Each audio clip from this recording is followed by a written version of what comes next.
उत्तर प्रदेश में इन दिनों सियासी और प्रशासनिक गलियारों में दो तरफा हलचल मची हुई है। एक तरफ जहां 2026 में होने वाले त्रिस्तरीय पंचायत चुनाव को लेकर गांव-गांव में रणनीतियां बननी शुरू हो गई हैं, वहीं दूसरी तरफ मतदाता सूची के पुनरीक्षण अभियान एसएसआर के दौरान सामने आ रहे आंकड़ों ने सभी राजनीतिक दलों की चिंता बढ़ा दी है।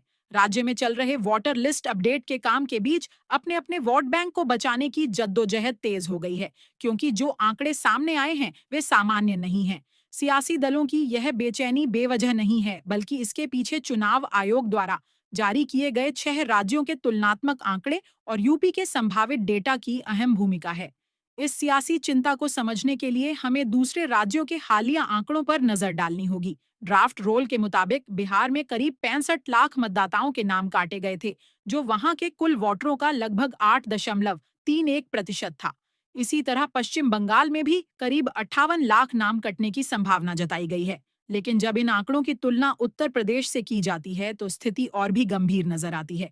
यूपी में वोटर रिवीजन को लेकर अब तक जो संभावित आंकड़े 11 दिसंबर तक सामने आए हैं, वे चौंकाने वाले हैं। आंकड़ों के मुताबिक उत्तर प्रदेश में करीब 1 करोड़ 27 लाख मतदाता अपनी जगह से शिफ्ट हो गए हैं। इसके अलावा दावा किया जा रहा है कि 84 लाख से ज्यादा मतदाता जांच के दौरान गैर हाजिर मिले हैं, यानी वे अपने दर्ज पते पर नहीं पाए गए।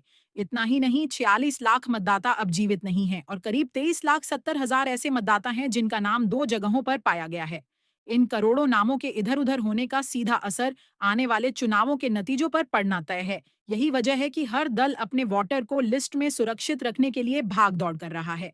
वोटर लिस्ट में मची इस उथल-पुथल के बीच उत्तर प्रदेश में पंचायत चुनाव 2026 को लेकर प्रशासनिक सरगर्मी भी अपने चरम पर है।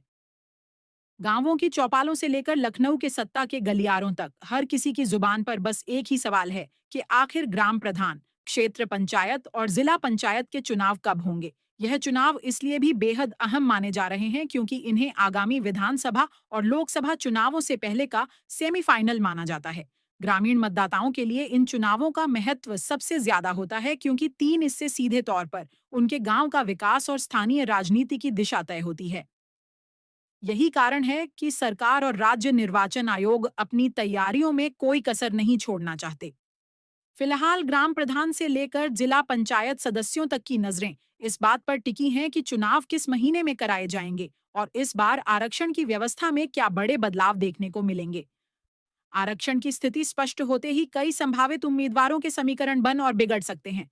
राज्य निर्वाचन आयोग मतदाता सूची के अंतिम प्रकाशन और परिसीमन जैसी प्रक्रियाओं को समय पर पूरा करने के लिए युद्ध स्तर पर काम कर रहा है।